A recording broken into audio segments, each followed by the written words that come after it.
Welcome to the Russ Joy Show. I'm Russ Joy. You knew that because you're smart. It's also the name of the show. And I'm joined for the first time, decided it's time to have a guest on, and it's time to have somebody on who knows a thing or two about Philly sports and about Philly sports radio. And I bring to all of you right now, you've seen him on his own channel. You've seen him on Out of the Park with Jon Marks. Jon Marks, welcome to the Russ Joy Show. Big, roaring round of applause. Out of the Parks. Bet Parks. Sorry, Out of the Parks, Bet Parks. Yeah. Play up, do you want me to re-rack this? Should we re-rack it? I can. Not necessarily. I can. Okay. I didn't know I was your first guest. I have tuned in because you are you're live in the morning, so it just depends on the morning routine. But I will tune in, and you know I'm a big fan, so I'm honored to be on the program. I want to know how you have 4 children and yet you still have an area to do the show, which is a very cool looking setup. And I am banned in the basement. If I didn't have this fake thing behind me, you'd see these walls, and if you looked around in my basement, you'd see nothing but kids shit everywhere and my wife's crap.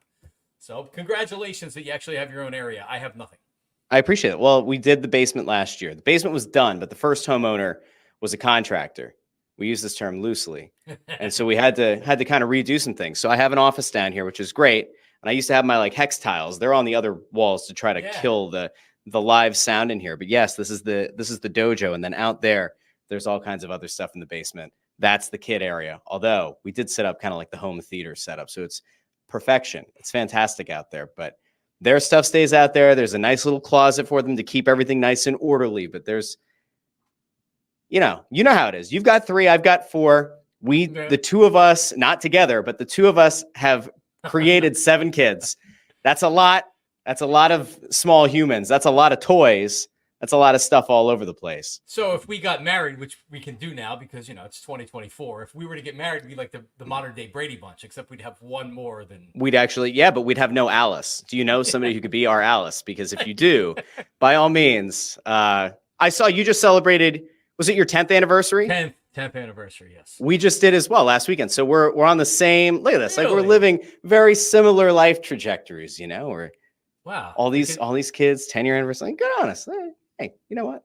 I do not have Ann B. Davis's number. I just looked for it, but okay. Well, we would have to do something else. Well, I appreciate you coming on the show, and this is one of these. It's one of these things where things have been changing. They've been changing rapidly, and I've talked to you on Crossing Broadcasts a few times now.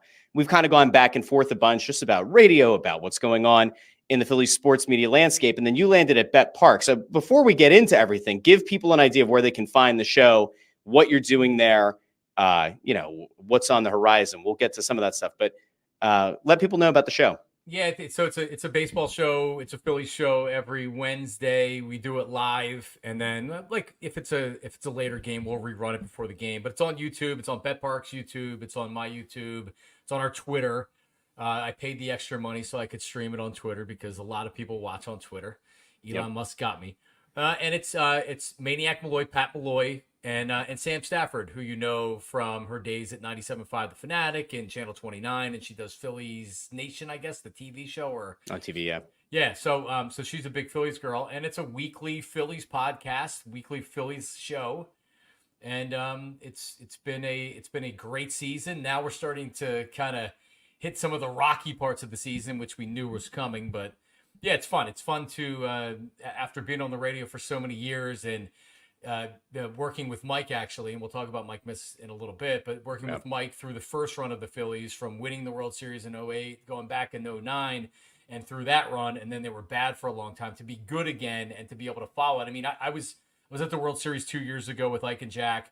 We were back in Arizona last year for the NLCS, which lost, so it would have been missing if I didn't have some type of outlet to talk about the Phillies this summer. So I'm very happy to be doing this with Parks. It's been a lot of fun. I actually want to get into a little bit of that transition really quick too, because I find I'm more locked in on, I think, what happens in the Philly media landscape just as much as the teams, but I find everything interesting. I find the transitions interesting. A lot of guys who get out of radio that have gone off to start their own shows, their own podcasts. It's been a real mixed bag. We'll talk about Mike in a second, but Mike was one of the ones, I think he does the show at Bet Rivers, right? Yeah. Where he went from doing afternoon drive, was kind of unceremoniously dumped at 97.5. They didn't come to an agreement. It was just like 10 minutes left on the radio. I think it was when he kind of said, this is my last show. We didn't work anything out. And people were like, what the hell is going on?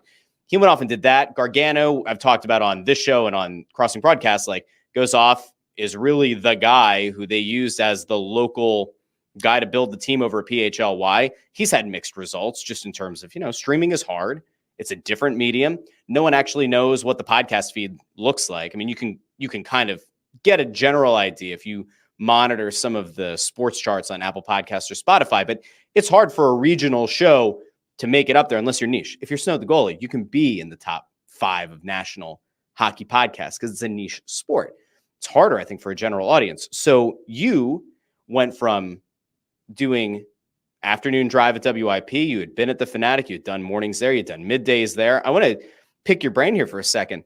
You've now kind of done every time slot there was to do on terrestrial radio. What did you like the best?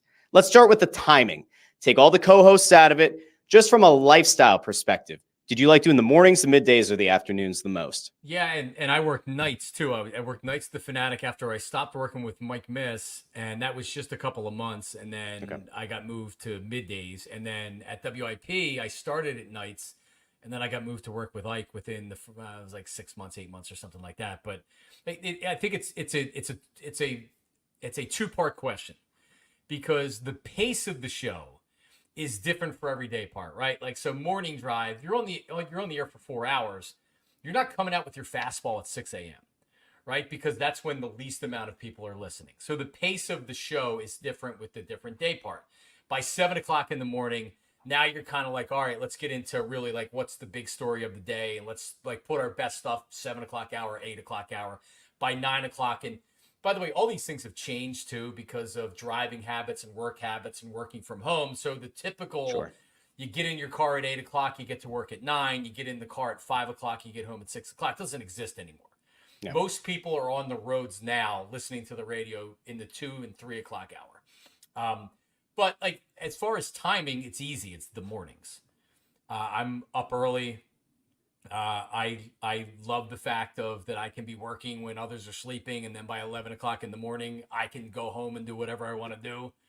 And I mean, really, like, it's a different show than some of the other shows. You can do a lot more non-sports in the morning than you would in the afternoon.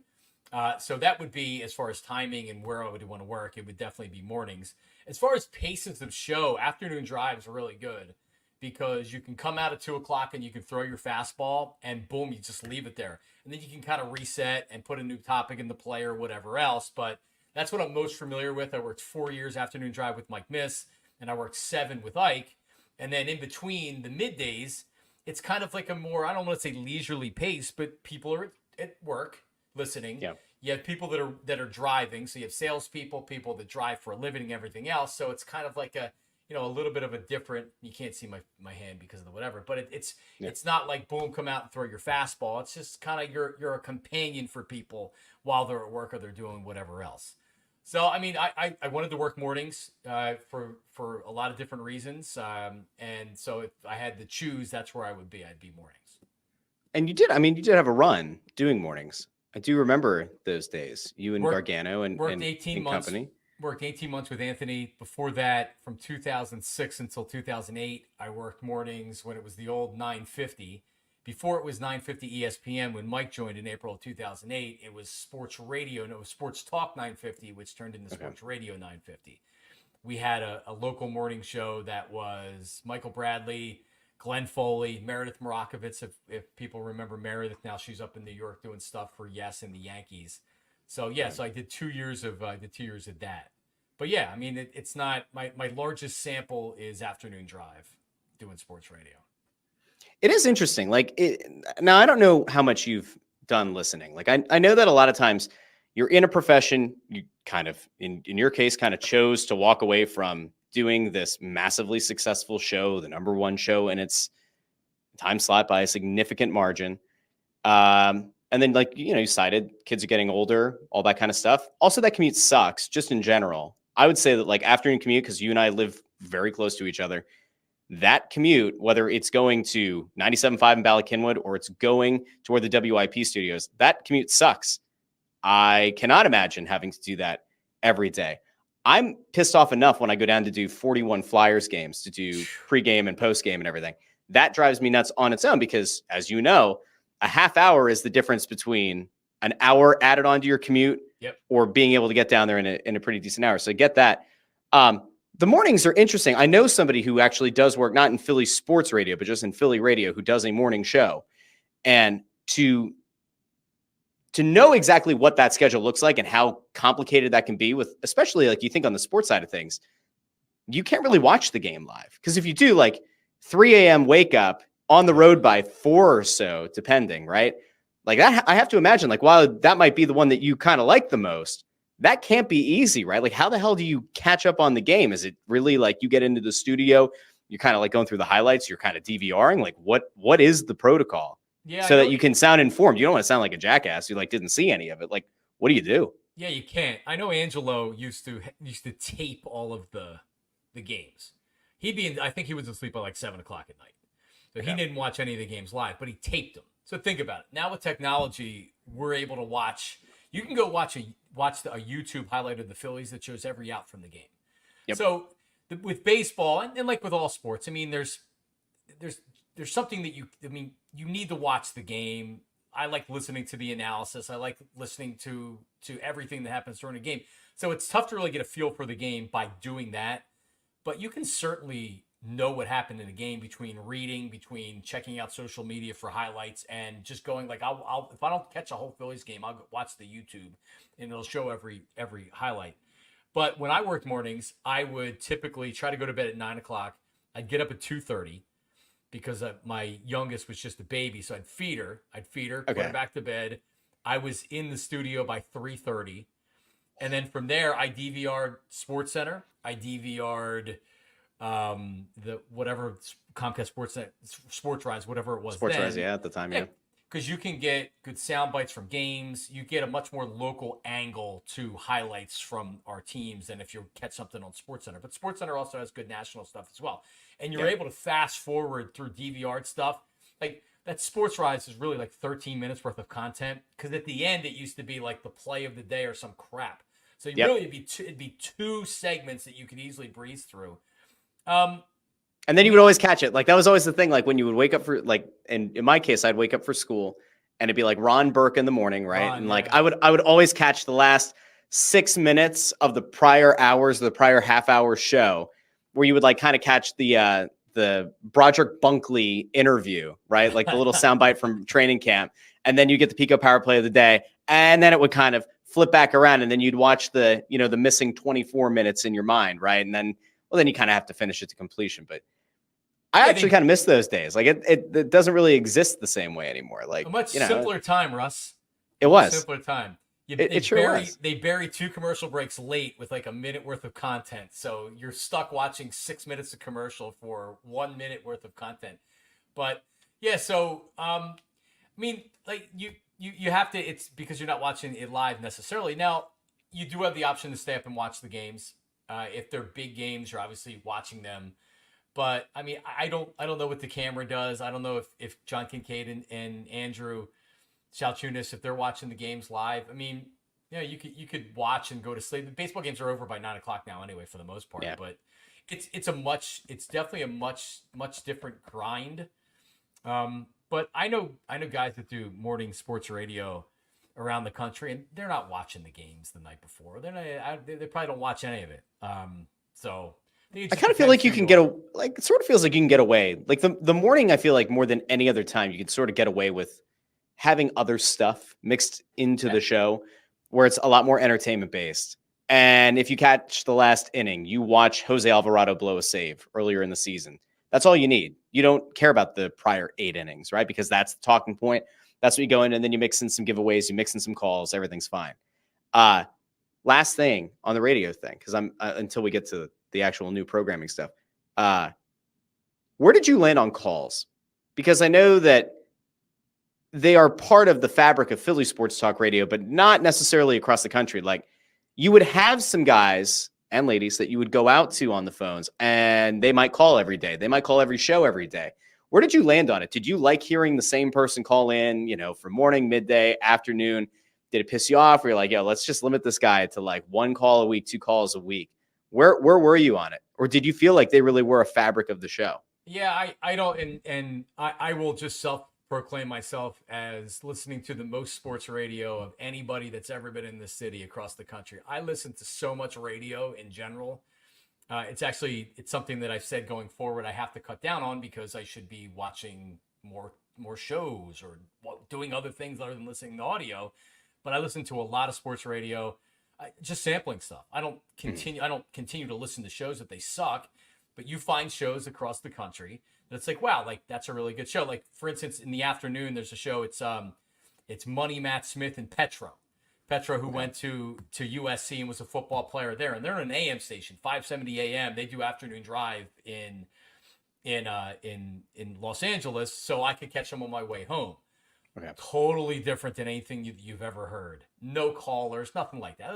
They don't even get a phone. I don't know if they have a phone number, right? Like text line stuff or whatever.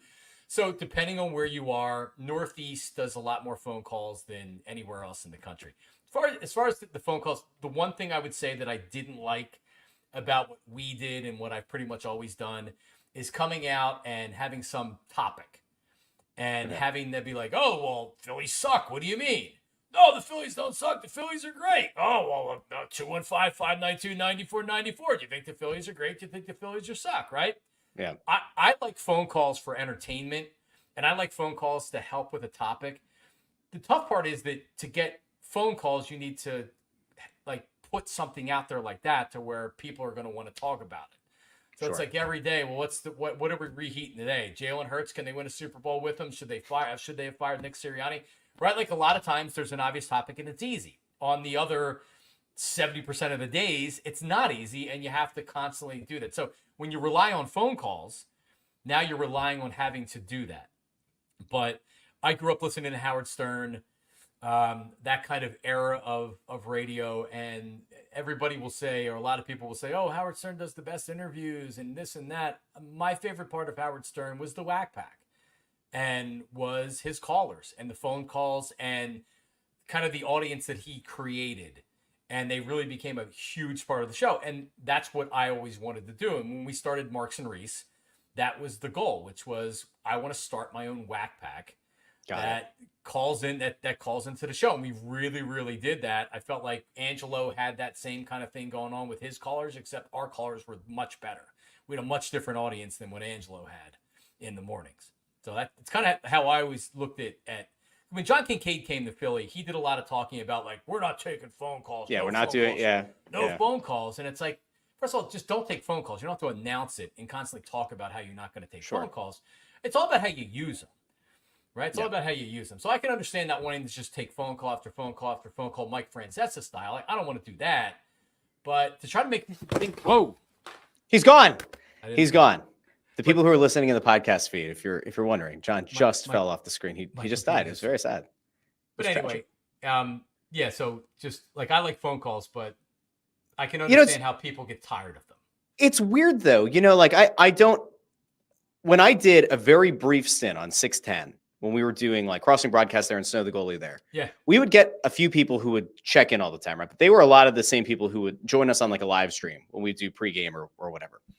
And it's funny because even with the Crossing Broad show, you'll have a few people who are in the comment section there that don't follow. Like they live in that one little ecosystem. Right. And then I've now had a few of them that have like migrated over here. So when we do the show live, there are some people who like very much feel like they are essential to the success of the show, or they feel like they are essential to it. And it's funny because I think it was right after you left and Jack kind of took more of a co-hosty sort of role with Ike. I think it was Chuck from Mount Airy was the one who like went on and he motherfucked Jack on the air. Crazy. And we're like, oh my God. But it seemed like his contention was like, I'm part of the show.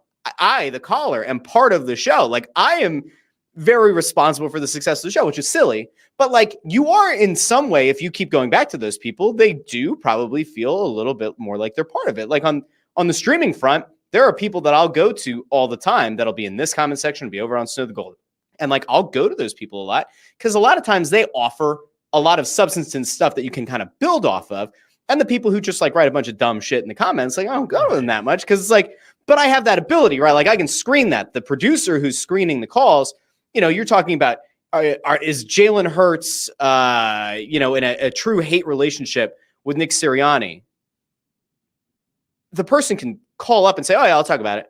But then they get on and they say, well, yeah, before I get to that, I have a Sixers point. I want to talk about Joel Embiid being a loser. Right. And you're like, well, that's a real curveball. Did you, like, when you would get those kind of curveballs, did you enjoy them? Was it a thing where you're like, all right, I see what you're doing there. And like, you're on your toes instead of being in rhythm on the topic. Did it bother you at all? Or were you like, no, it's fun?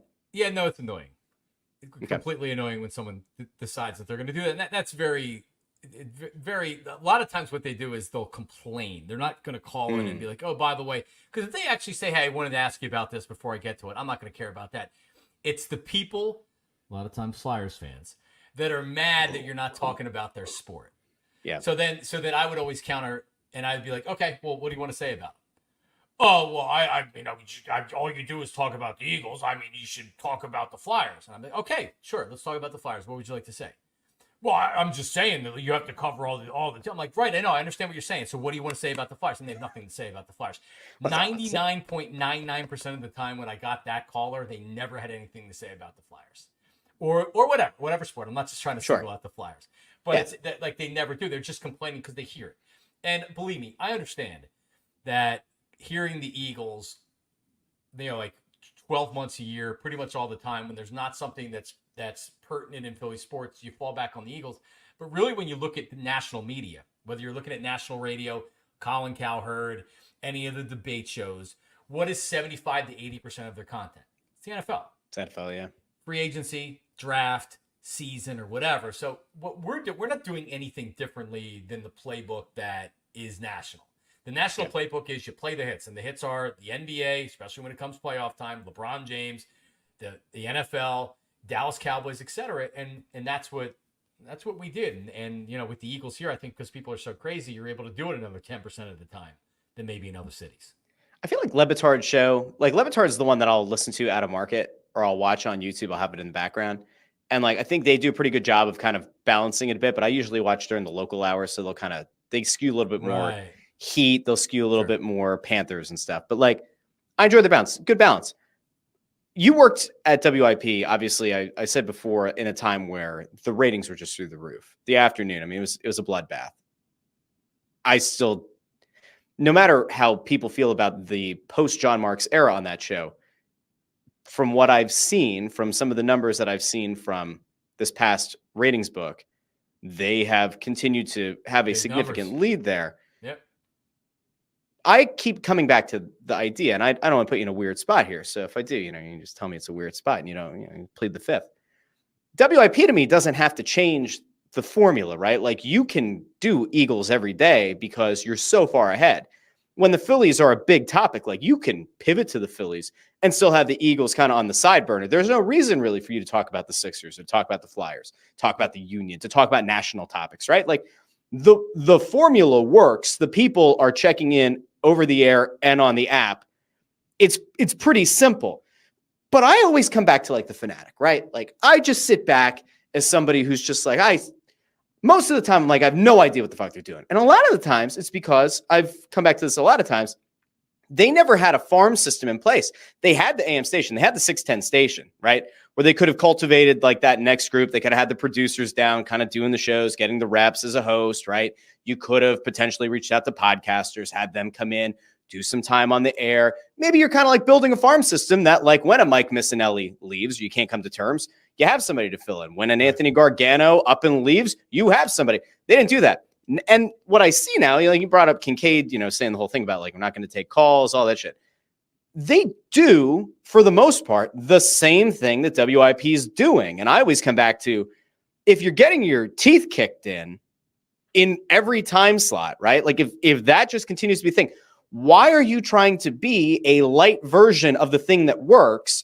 If ratings book after ratings book, it shows, no, like, your hosts are either not dynamic enough, good enough, whatever, or engaging enough to have people turn the dial to download the other app. Like, why do the same thing now that you're not in it the same way? Like, do you see the same thing I do? Or is it just kind of like, if you're 97.5, you just kind of have to hold out hope that maybe they're going to hate the hosts at WIP at some point and change to the station and not listen to podcasts? Like, where do you land on it? Yeah, If you had to give them advice, like where do you land? I heard I'm a watcher of crossing broadcasts as well, so I've heard you and Kevin talk about this multiple times. Like why doesn't WIP or why doesn't the Fanatic counter program more? Yeah. Right? Talk more Sixers. Talk more Fly. Like why are you trying to compete with WIP, which owns the Eagles market?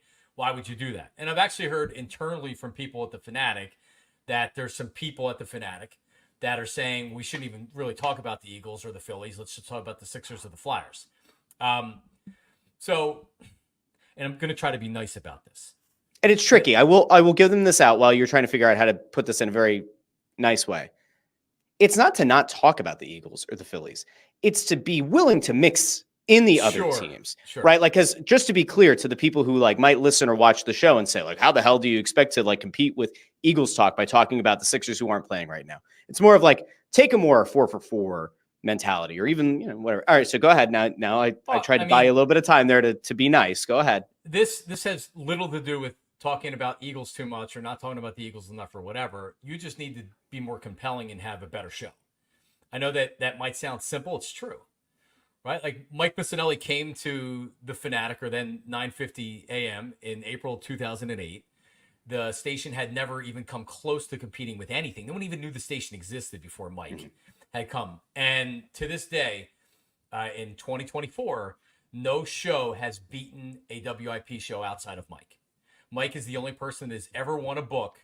No other day part has ever won. Think about that. That's a long time. And Mike is the only host that won and owned their time slot until Ike and I took it away from him. But just saying that. But so anyway, you want to say that again? You want to do a little?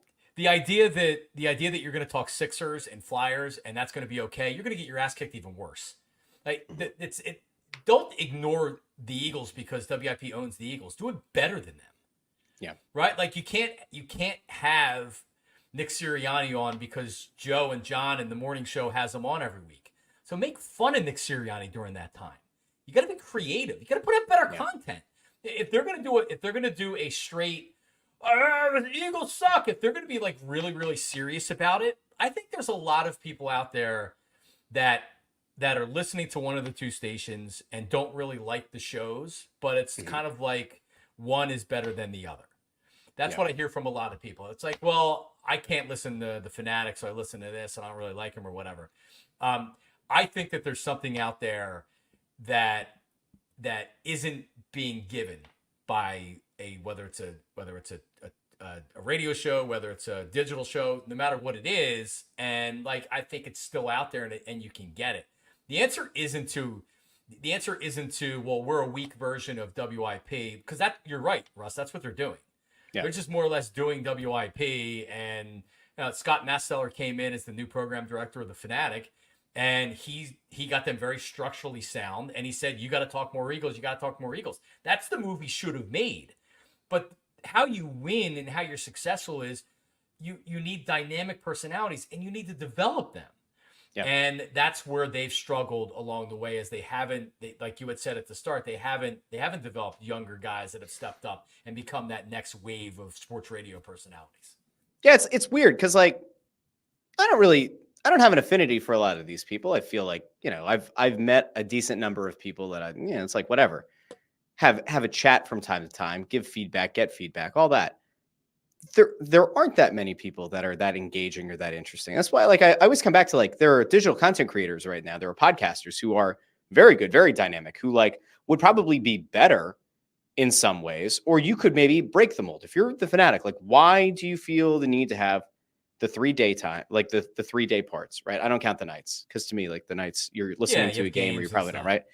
So like, if you're looking at the 3, why have the need to say, like, yes, we're going to do a 4-hour morning show or a 4-hour midday show, a 4-hour, like, why do that when you could say we're going to do 2 and 2 and we're going to have like an Eagles specific show, we're going to have a whatever specific show, or like we're going to have Sixers talk during this 1 hour somewhere in the middle of the day, whatever, like, mix it up, like, make it interesting, like, try to go after something, try to do something that's significantly different. They don't do it. It's honestly like kind of wild to me. Like, they've gone through as many program directors as they have, but they keep doing the WIP Light thing. And like, I can honestly say, like, all right, the afternoon show, it sucks. The afternoon, like 97.5's afternoon show is not good. It's not. It hasn't been good in a long time. It hasn't really been good since Mike was there. But I would even say that like the last year and a half of Mike being there, he almost felt like he was being held against his will. He seemed bitter. He like, honestly, he just kind of seemed like a guy who was kind of over it, was kind of going through the motions, wasn't winning in the ratings book. And like, it had kind of fallen off. Clearly there was something there. I think it's probably safe to say between he and Joe Bell, right? Like Joe Bell kind of gets pulled off the stage, is let go. Within a month, Mike Missanelli's back on the air, which I want to talk about here in a second. But like, that afternoon show stinks. I have no idea why they feel the need to like have that thing stay together. I've in seeing some of the ratings and seeing some of this past book, they gained a little bit. But it's not like they've blown the doors off. It's not like they've started to see a meteoric rise and there's a real reason to stick with it. The morning show is not very good either. I think Salchunas is fine. I don't think he's a lead guy. He's okay. I don't get Kincaid. I don't understand it. Don't understand what they're doing. I also don't like WIP's morning show, which I think some people have said is like a controversial take. To me, Angelo was what he was. But like there's a certain entertainment factor that I just don't get from that show. I certainly don't get it from 97.5 show. So I'm like, can somebody please just do a fun, goofy, I don't care if it's carnival, right? Like people would say Cataldi was a carnival barker. It was still like, if it was your cup of tea, it was a good thing. If you were looking to be entertained, it was hard to turn on that show and not walk away like feeling entertained.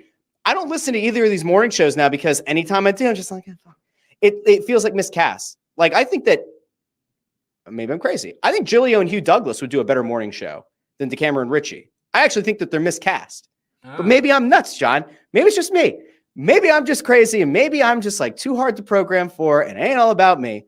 But I feel like there's a way to kind of make these things a little bit better, a little bit more interesting. And Big Q was in Atlanta doing morning, so I could see maybe why you would say that.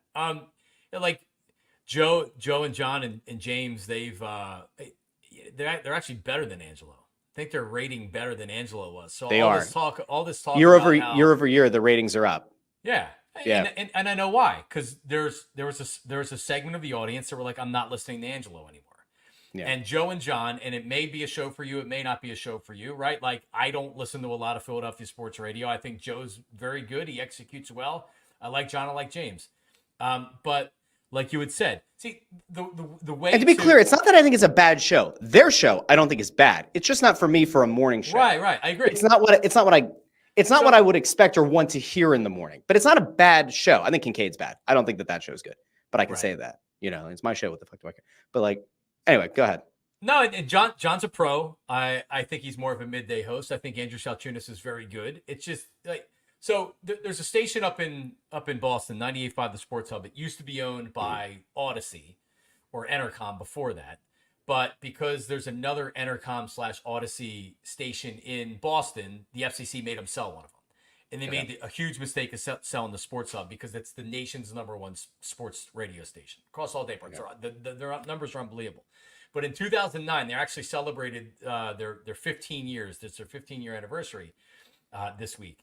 But when they launched, when they went mornings, and they were going up against WEEI, which was like the WIP at the time. It was on AM. Yeah. So Sports Hub goes on FM, and WEEI was kind of the grumpy WIP. It's the same thing. Angelo at that time on 610 was grumpy, and people didn't like him. And Howard, people hated Howard at the time. So you get an FM sports station come in, and they have some success.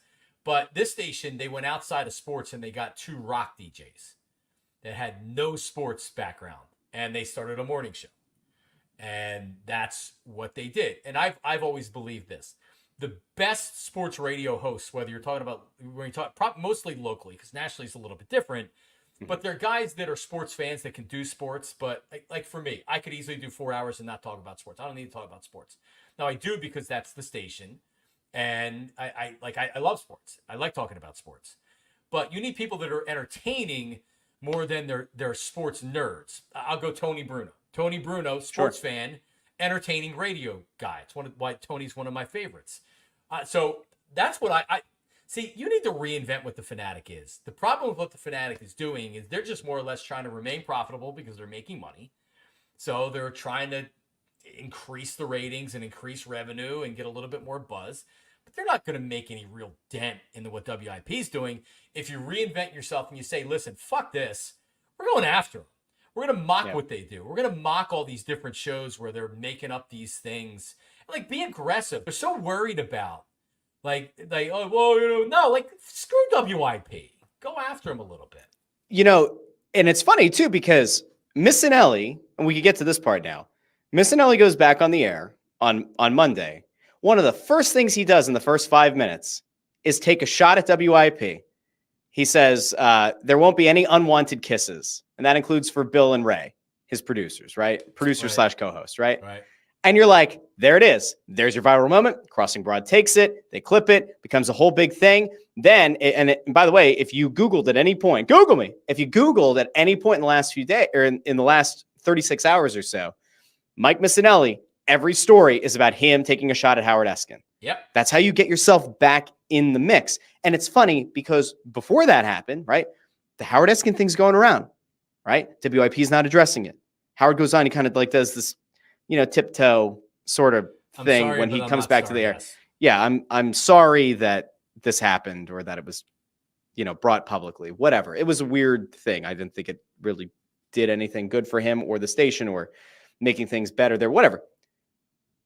Nobody at the Fanatic, nobody for the 10-day cycle from the time that it was reported until he finally got back on it. It was actually longer than 10 days. I think he was off the air for 2 weeks on the weekend.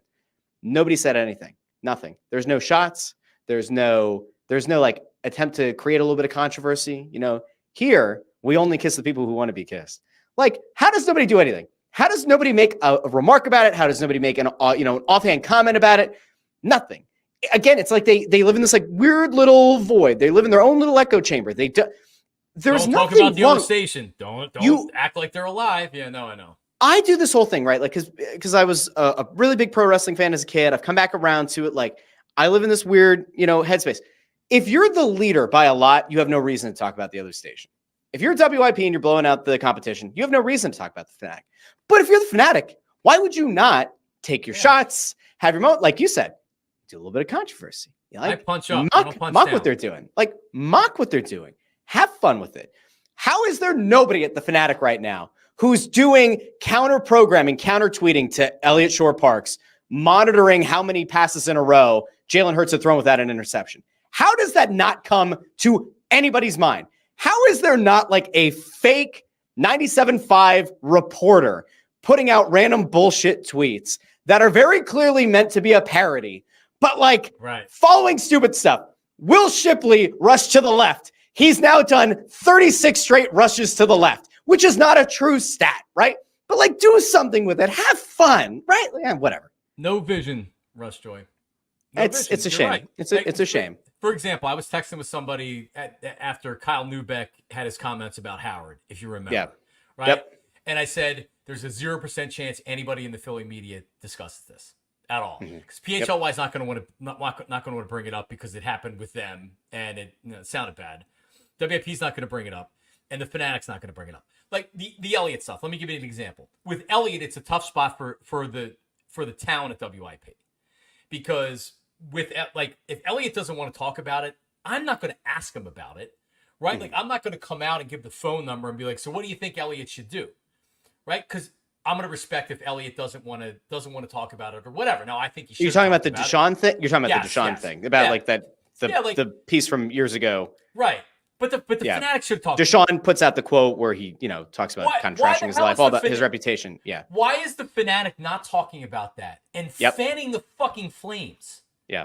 No one else is talking about it, but everybody's talking about it, right? Like. Yep. And you can even defend Elliott and say, you know what? Like, remember Deshaun with the jackpot without a CK because that's Crip Killer and all the other stuff that was going up for him.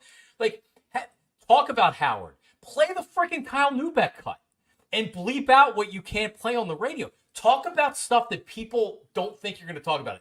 Josh Ennis beat Mike Missanelli for 11 months. He came into town. He called his shot. He beat Mike Missanelli for 11 months, and then he flamed out. You know why? Because it was different than anything anybody had ever done on sports radio. And it was fun. And I wasn't working against him, but nobody was safe from his nonsense, Ennis. And like it worked, but then there had to be more plays than just that one play, and he just self-destructed, like he has in a lot of different places. I've never gotten anybody to confirm what happened, but I'm 99% sure what happened between him and Bruno was because of a late night tweet. I don't even know if you know about this. Maybe you do. There was a late night tweet where he put something out about like if I had hired my Jilly was his wife, I think. If I had hired her to be my producer, something. He put this like late night tweet out, which was like clearly a shot at Bruno and Robin, and that's when Bruno and Ennis were doing the show. The next day, Bruno wasn't on the air, and I'm like, and I remember like sending it to Crossing Broad at the time and being like, guys, something's up here. This tweet's deleted. There's the thing. Bruno's not on the air. Bruno walks away, and I was like, man. But they had a good show going. Their show almost played like a morning show in the afternoon because Bruno's Bruno. He's entertaining. Ennis was doing all this stuff. He was taking shots at Missanelli. Like, yeah, they should run that play. Okay, let's play this one, John. Should the Fanatic consider bringing Ennis in or an Ennis-esque guy? Would that rock the boat enough? Like, would you take that shot if you're running the Fanatic to say, all right, best show ever? Certainly isn't. Missanelli's going to give a stronger lead into that afternoon show now. I'm sure that's what they're going to do, right? They're just going to hope that the lead-in is better and that afternoon is going to be better, and they're going to be able to play the optics game of like, look at the amount of listeners we've taken away. Yeah. But like, if you were really trying to go for it, if you were going for the jugular, would you think about bringing Josh Ennis back and having him go take afternoons at 97.5? Would you do it? When I worked at WIP, I was concerned that they were going to do that. Honestly, and I'm not afternoons, but I was concerned that he was going to come back to the station, and he would have had an effect. Josh is very talented, no doubt about it. He just got let go from the station in St. Louis. He was in doing an afternoon drive on a rock station, and just kind of I Googled it to see if I could get more information, and there was a lot of Reddit Josh Ennis talk, and he was doing what Josh Ennis does: insult the audience, and like pretty much what he did here. Josh is very funny. If you like Josh, you like Josh. If you don't like Josh, you probably don't like Josh. I think the biggest problem with bringing him in, with Missanelli, that ain't gonna work. Having Mike in the building with Josh, it's not gonna work. But I mean, is he entertaining? Yeah, he's entertaining. Will he bring ears to the station? Yes. I think the biggest issue with Josh was he's not advertiser friendly. He didn't do well with advertisers. He didn't kiss advertisers' asses. And that's really what pays the bills. I don't know if the Fanatic actually worries as much about the ratings as they do. Hey, how is this show billing? How is this personality billing? So Josh doesn't have the track record of doing that. So, but I mean, I'd be tempted to do that for sure. So let's go to the guy that you used to work with. And this has been a lot of radio chat. I told you we're going to do a bunch of other things, but now, guess not. We've gone, we can. But Missanelli came back. And I actually think it kind of speaks to the fact that, again, like the Fanatic hadn't cultivated the youth movement, right, to have somebody ready. I expect him to pull a good rating. I think that Giglio and Hugh do a nice show in middays, but I do expect Missanelli to take some listeners. If you had to project a year from now, let's assume that Mike is locked in. Mike feels good about doing middays. He and Tyrone don't see each other except for the 10-minute crossover or whatever. I say that mostly joking, but like, I can't imagine that they're on each other's Christmas card list, given how things ended there. A year from now, if all of the lead-ins, all of the afternoons, everything stays the same, is Mike Missanelli winning middays at this time, August of 2025? And remember, Bill Colarulo also is the co-host on the show as well. And Bill is really, really talented and a great guy and really doesn't have a lot of experience in this business. So look out once he does get some experience because he's really, really good. But you're right. Like, it comes down to Mike and what version of Mike are we getting? Are we getting angry politics Mike that can't stop talking about Trump or can't stop fighting with people or blocking people with Trump? Are we talking about Mike that stays away from that on the airways but continues to tweet it or whatever? I mean, I think the reality is that it's going to be a good show because Mike's always been my favorite sports radio host in the city, dating back to the 90s when he worked with Steve Fredericks, even before that, when he used to go on with Angelo or the Great Sports Debate. I've always been a big fan of Mike. At this point, I don't think that he's going to be able to beat WIP. Not even less to do with the lead in, because when you're working middays and you come on at 10 o'clock and the show that, and this is, I'm not taking a shot at John Kincaid or Andrew Chalchunas at all. I'm just giving the facts. When your competition has like over 3 times of a higher audience, that means that those people are listening to the station, and they would have to physically turn you off. Yep. And turn on Mike Missanelli. Now, they did that when Mike was on the other station. Mike won when he didn't even have a local lead-in on AM. We were coming out of, I think it was the Mike Tirico and Scott Van Pelt show on ESPN radio. So you talk about hey, it's 3, then it was actually 3 o'clock. We were on 3 to 7. But hey, I forgot it's 3:05. Mike's on. And then you got to turn the dial. But like also, you do have people will forget, like, oh, is it already 2 o'clock? Oh, so for Mike, it might be like it's 10:15, and people are like, oh, let me turn on Mike. So you're missing a lot of the 10 o'clock hour. So that's a long way of saying that your lead-in matters a lot. Yeah, that will hurt him. I also think with Mike, he's reached the point where he's alienated a large portion of his audience. People may disagree with his politics, or he may disagree with their politics. There's a segment of his audience that's like, no, F you, I'll never listen to him. And then there's other guys that say like, all right, well, I disagree with his politics, but as long as he doesn't bring it up on the air, I don't really care. Right? So like, even if he doesn't talk about it, he has turned a lot of people off based on the politics stuff before. Now, can they forget about it, and can they come back to him? Sure. But I think that a lot of people have already moved on from Mike. Listen, I think Midday's ratings was a 13 share or something like that in the spring book, and Midday's was 3.1. It was the lowest. It was the lowest on there. So Michael obviously increased that, and probably a lot.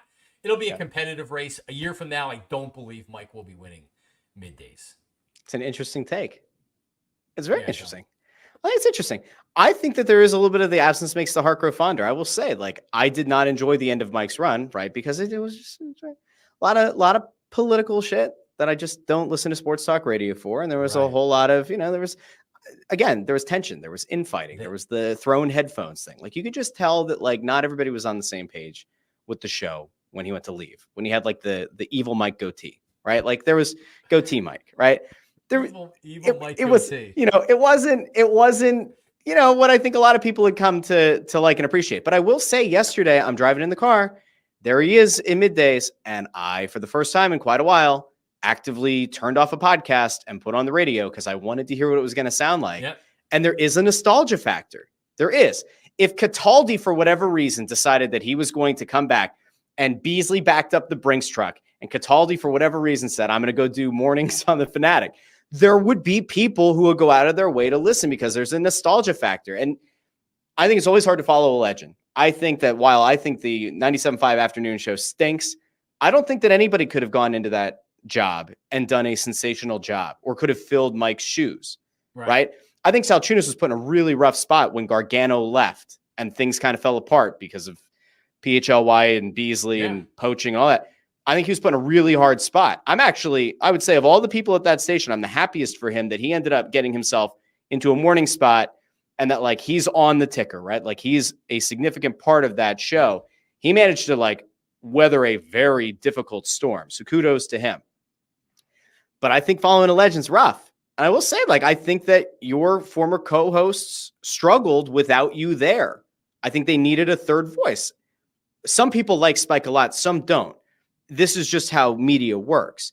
But, like, it's hard. There is a void. When a void is created, when a host walks away, the show is going to be different, and it's just kind of is what it is.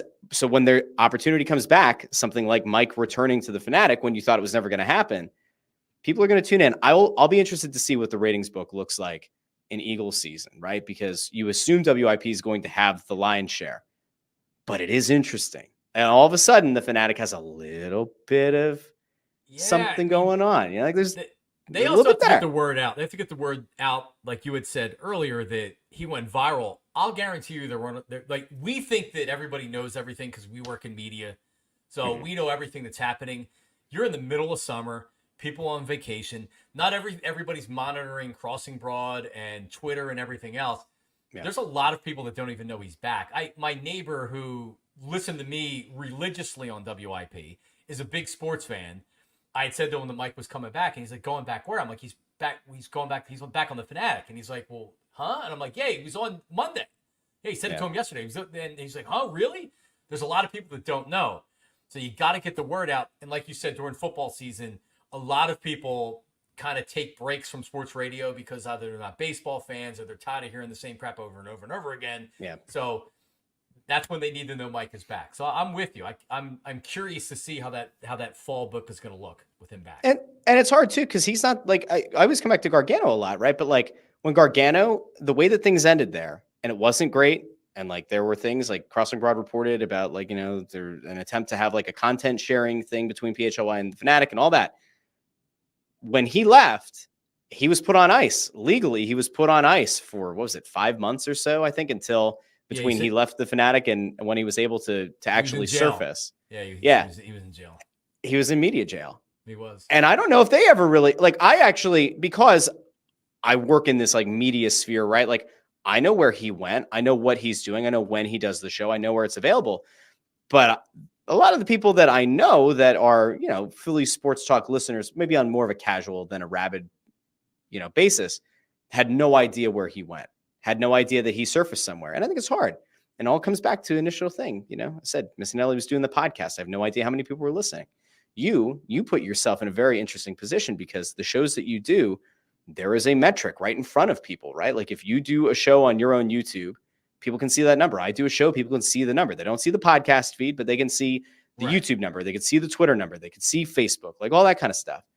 I think you've actually put yourself in quite an interesting position, right? Because it's not like it's do or die. You could choose to never talk into a microphone again, and you're totally fine.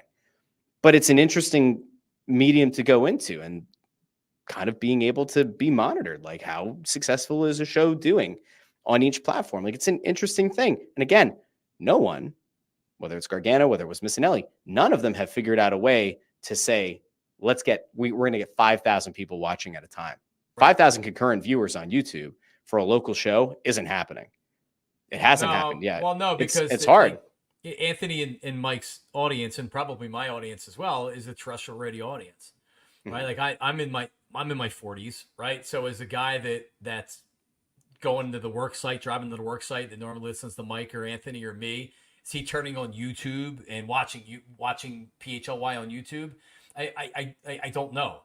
Yeah. Like the biggest thing for me with what PHLY needs to do is you need to be able to listen live. And I know they're working on an app and everything else, but if I'm in my car at 9:00 and I know Anthony's on, I don't know how many people are going to YouTube to listen to Anthony. You know what I mean? Like I need to feel like audio is also in play here and not just the podcast, because you can get Anthony's podcast, but listening live during drive time hours is important to me. Yeah, and your hours after the fact when you're listening to the podcast feed too. It's tricky. It's a hard thing. We'll see. I mean, we'll see how it works. I mean, I said for a long time, I thought that the two places for you to go were PHLY, which they would be very smart to bring you on board, or 97.5, back up the Brinks truck, have you save the afternoons, but you don't want to do the afternoons and say, fuck you for not doing the right thing, like they backed up the door. They drove the DoorDash into my driveway. There was no Brinks truck from the Fanatic. I'll say this. That like there was interest from the Fanatic. I was interested if everything was right. It wasn't right. A lot of times in life, but also in this business, it comes down to timing. People have contracts and whatever else, and it was like what they had potential interest in me to do, I had no interest at all. So the Fanatic was interested. They weren't bringing a Brinks truck, that's for sure. But I could have done the Fanatic. But you know what? Like sometimes, especially with where we are right now, I feel like that you got to bite the bullet. I got to figure out what the next thing is. I got to figure out the digital world, and I need to take my lumps. That's why I do the YouTube stuff, just so I can figure out like what's this audience? What do I need to do? Yeah. Right. So that's what's going to be the next thing. So I feel comfortable with where I'm going from here. Good on you, man. Good on you. Yeah. Do you have time to get to a couple of the teams real quick? Yeah. We can do like a rapid fire. All right. Yeah, let's do it. So the Eagles, the first preseason game, right? John Clark goes and tweets out that Nick Sirianni expects to play the starters for a series, right? So I decide I'm going to switch up when I do my show so we can do a watch along, because I'm like, that'd be a really fun thing to do on YouTube, right? Everybody loves a good watch along. You can't have it pulled up. You can't have the audio. You'll get it taken down by YouTube. Fine. So we do the show, right? I got the Russ Joy Show going on a Friday. Was it Friday, Thursday, whatever day it was. I'm there at night. We're going through it. We're like talking about Embiid, having a great game against Serbia, all that. Phillies, they were on the upswing, and then it all fell apart over the weekend, all that. And then I'm like, all right, everybody, go turn on the Eagles game. Let's see how Kellen Moore's offense looks. Let's get some initial thoughts here on Jalen Hurts and how the wideouts look, how Saquon Barkley looks in the backfield, all that. And then the comments start, and everybody's like, that is definitely not Jalen Hurts. That's Kenny Pickett. And I got upset because I'm like, look, I don't expect that every reporter is going to get it right. I don't hold anything against John Clark, because John Clark said Sirianni had said he was hoping to play the starters for a series. But man, what a buzzkill. And I had the audacity to tweet something, and you could tell me I'm an idiot for it. But I said, imagine being somebody who who pays for the ticket, right? Not the season ticket holders. They're screwed. They have to pay for the tickets. But imagine you bought tickets to that game because you're like, you know what? I want to see one series of Jalen Hurts and one series of Lamar Jackson. And instead of getting any of that, you got a bunch of slop, right? You got a bunch of second, third, fourth string guys, a bunch of dudes who are never going to actually play in the NFL. I'm like, I think that kind of sucks, especially pay money for it. Where did you land? Am I an idiot for thinking that you should probably expect that maybe you get to see the starters for a single series? Am I asking for too much? Am I nuts? You're an idiot. Yeah. You're definitely an idiot. No, okay. Jeff McClain, I believe, reported that they were going to play a series, the starters. So I tuned in with the expectation of that. Now they didn't. Yeah. I was surprised when I heard that they were going to play the starters. So, I mean, okay. Honestly, I think at this point, the talk about preseason, I don't need it shortened. If they want to shorten it one game, the only thing I ask is stop trying to say that the joint practices take the place of the preseason games. They get much better work in the joint practices because it's a controlled environment or whatever, right? I know that already. Starters aren't going to play in the preseason for the most part. Some teams may put them out there. Other teams may not. I can't care about it anymore, and I can't get emotional about it. But one thing that they do need to do, and Sirianni's done it this year, is you got to run a real training camp. You got to run a real training camp. You don't want to play them in preseason, fine, but having 60-minute practices and then they're home, I don't think that helped them last year. But yeah, I'm unemotional when it comes to preseason. I just don't like the preseason. Give 2 preseason games, and if you want to go for the money grab and say that we're going to convert any preseason game that existed before outside of 2 into a regular season game, if you're going to say 2 preseason, 18 regular season, I'm fine. That's okay. Players Association will hate it, right? But figure it out. I just don't get it. I don't get the point of preseason. And here's the other thing: if you are following the Eagles, right, that battle for the 53rd spot on the roster doesn't matter, right? It really shouldn't matter. You're a Super Bowl contender. It matters if you're a bottom feeding team. It matters if you're a team that's trying to find, some wins along the margins. And you're trying to find let's say 5 guys that are undrafted players that are going to be really cheap for you for a limited time. Right. And that's when it matters. That's when those battles at the end of the roster actually matter. But if you're an Eagles fan and you're losing your shit week in and week out because your guy didn't make the roster, right? Because you're that dialed into the birds that you care about the 53rd spot on the roster. I don't have to tell you. Are you am I an idiot again? I care. Why do you care? Why? Yes, I Stop. care. Why? I pay attention to it. Do I lose sleep over it? No, but it interests me. Why? What? Okay. Right. What does it matter? Honestly, what does it matter? Christian Ellis making the team has no bearing over, and now he's in New England. Makes no bearing over because that from last year. I mean, I don't know. I'm a football fan. Same reason why you're talking about muckers and grinders in the 4th line, and you're looking at depth down in Lehigh Valley for the Phantoms or whatever. That's what we do with the Eagles. And I don't really care. But see, that's the thing, though. I don't even care about that, right? I'm supposed to be this hockey guy, right? I don't give a shit about the 4th line, all right? I don't like when the Flyers rush to re-sign Garnet Hathaway and they hand Paling an extension, all right? Just give me a bunch of kids. Let them play on the 4th line. I don't care. I genuinely don't care. Touche. But also the extended practice squad that you can bump them up to on Sundays to where they're not like that. Totally even takes Yeah. out of the 53-man roster. I mean, they really have like a 60-man roster when you think Yeah. about it. These guys are up playing anyway. Yeah. So, yeah. How do you feel about the by the way, the we mentioned this earlier, but like the charting of reps in training camp? Love you it. actually like that? Yes, I give Elliott Short Parks more credit, and I'm telling you, there's not a bigger fan of Elliott out there than me. All you idiots out there that just want to kill him and criticize him. Everybody in the NFL, all the reporters now, do you know what they do? So I told you I listen to a lot of local sports radio. You know what they do now? What do they do? They chart the plays. They'll give, he was 12 for 16 yesterday with an interception. I heard Andrew Callahan of the Boston Herald say it today on Boston Sports Radio. He went to it a couple times. Stats from practice. That wasn't done before Elliott. Elliott's an innovator, and he started doing this. Everybody made fun of him for years. Now everybody does it in all these football cities. So I love it. I love it. It is genuinely insane. Like if we get to a point where there's like an ESP cosplayer who like goes and covers the Sixers and we start finding out how many threes Tyrese Maxey made, I'm going to lose my shit. I don't need that. At least I don't.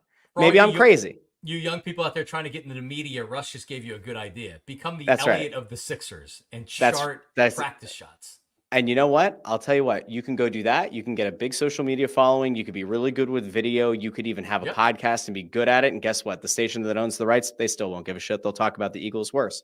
And the last thing, let's talk about the Phillies really quickly here because they've been as Jekyll and Hyde, as up and down as it can be. I feel like every time I go to do a show, I'm like, all right, Phillies are starting to pull their heads out of their collective ass. Things are going well. I said a couple weeks ago, like right before the deadline, make a move, Dave Dombrowski. Like you pushed all the chips in. You spent a lot of money on this team.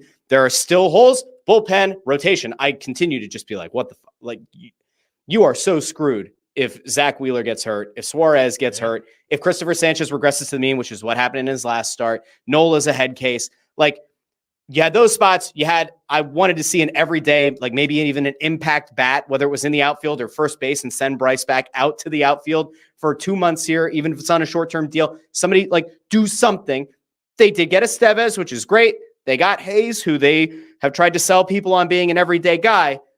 Yeah. But like, man, it's 3-game stretch, 4-game stretch. It is. They look like the team that was the best in baseball, and then they look like, holy shit, it's going to happen again. They're going to get to the fall. The bats are going to get cold. The pitching is going to not be able to have 4 potential top ERA guys in the National League going into the postseason.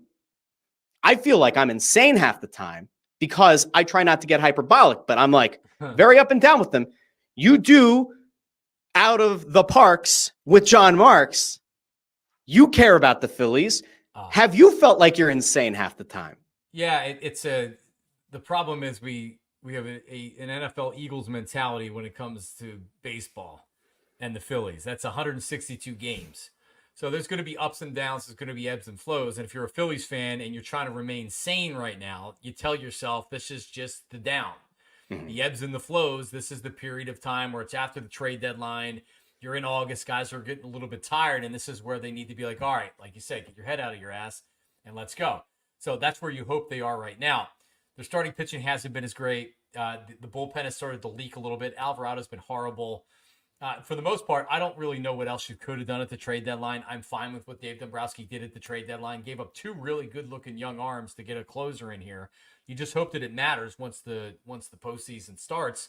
But this is I admitted for the first time last week, that for the first time it's crept into my head and I was ready to say it out loud, that I'm worried that the Phillies have already played their best baseball. Wouldn't be the peaked first early. time.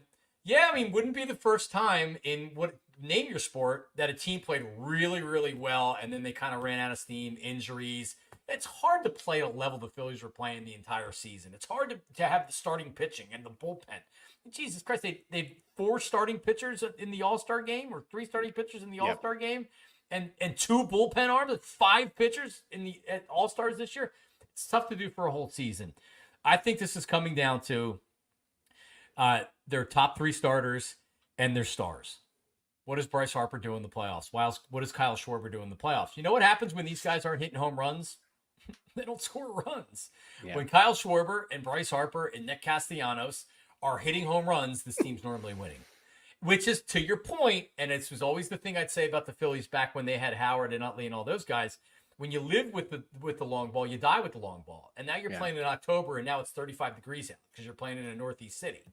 It's not as easy to smash those home runs everywhere. So it's complicated. It's baseball. And the Phillies have done enough to where they're going to make the playoffs. I'm almost positive they're going to win the division. And you just got to hope that once the playoffs start, they're able to kind of find their mojo again.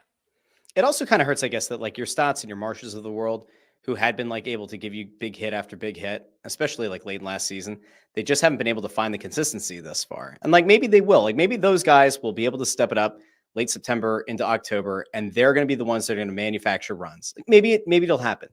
The funny thing is, Castellanos to me, when I think of him, it's not even like, imagine unlocking Nick Castellanos. It's like, imagine you could just get 3 good games in a series with Nick Castellanos where he hits for average or he gives you a few extra base hits. I don't need him to hit home runs. I just need him to get on base, right? Like I need him to have competitive at bats.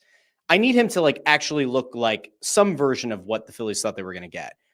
He to me is almost like end of career Pat Burrell, where it's like he could go on a stretch where he's crushing, he's making great contact, he's getting the barrel on the ball for 10 games. But then he goes cold for 2 weeks at a time. You have to hope that all of these guys are able to be something near 85% of what you expect of them going into the playoffs, right? Like Harper to me, maybe it's just me.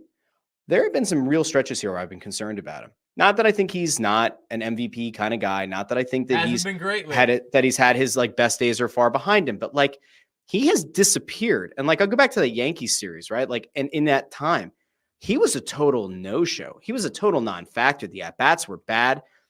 Some people like to get caught up in the, he's not busting it out of the box. He's had a few times in recent weeks where like weird things happen in the field. You don't run it out and you're a young player, you're benched. You don't run it out and you're Bryce Harper. It's okay. There are times where I've been like, he doesn't look like himself. I wonder if he's hurt, like, weird things happen in baseball. Guys try to play through stuff. There are times that I legitimately feel like he's not fully healthy, or he's not healthy enough to give you what you expect. The Yankees, he almost looked spooked in the Yankee series. Yeah. A couple times where he either struck out or he grounded out, and they went to him, and he kind of looked like, man, what do I have to do? What do we have to do here? Remember, they were playing the Yankees at Citizens Bank Park.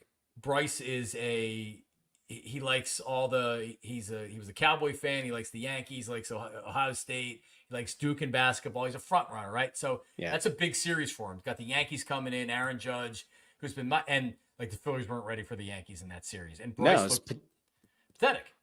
Yeah, I mean, it's a potential World Series matchup. The Yankees showed up for that series, right? Like he looked spooked. He did. So when you have to hope he meets the moment. When you look at the Phillies, they have the Marlins, they have the Nationals, they have the Braves, and the Braves right now I don't believe are in the playoffs. So they have they have some easy series. The Royals after that. The Astros haven't been great this year. So they're going to have a little bit of a soft schedule coming up here. You still have the Marlins. They recently fired their GM, or the GM fired everybody in the front office. So like they're not going to have a tough schedule. I mean, just the Phillies are going to beat up on the bad teams, and that's one of the problems we had with them previously was, well, they lose to the bad teams. This particular version of the team last year and this year beat the crap out of these bad teams. Mm-hmm. So I think they'll get close to 100 just beating up on the teams that they should. But listen, they're going to need to look differently than they do right now once the playoffs start, because they'll lose, and they'll lose quick. And I've said it a bunch of times here. Like there has to be real concern. Like I know that the Marlins are bad. I know that the Nationals are bad. But because the Phillies weren't able to ever really put their foot on the Braves' throat, and they weren't able to put their foot on the Mets' throat, you do still have two teams that, while it's not the most realistic thing in the world, they're going to catch up and they're going to pass you. You do run the risk that, like, if the Nationals and Marlins series don't go the way that they should, the Braves could come in here 4 games back, and then all of a sudden you're really running a risk of something going sideways, I hope they can show some killer instinct. That to me is like what I'm looking for the next 2 weeks. If you can show that you have the killer instinct, and that maybe you were kind of resting on your laurels, maybe you were kind of going through the motions here out of the All-Star break, show us that you are that team. You don't have to be the historic pace team from before the break. Show us that you are the best team in the National League, one of the 3 best teams in baseball. Just show us some flashes to kind of put everyone's mind at ease. Is that too much to ask for? No, Is that not too much? at all. John, I want to thank you for hopping on the show today.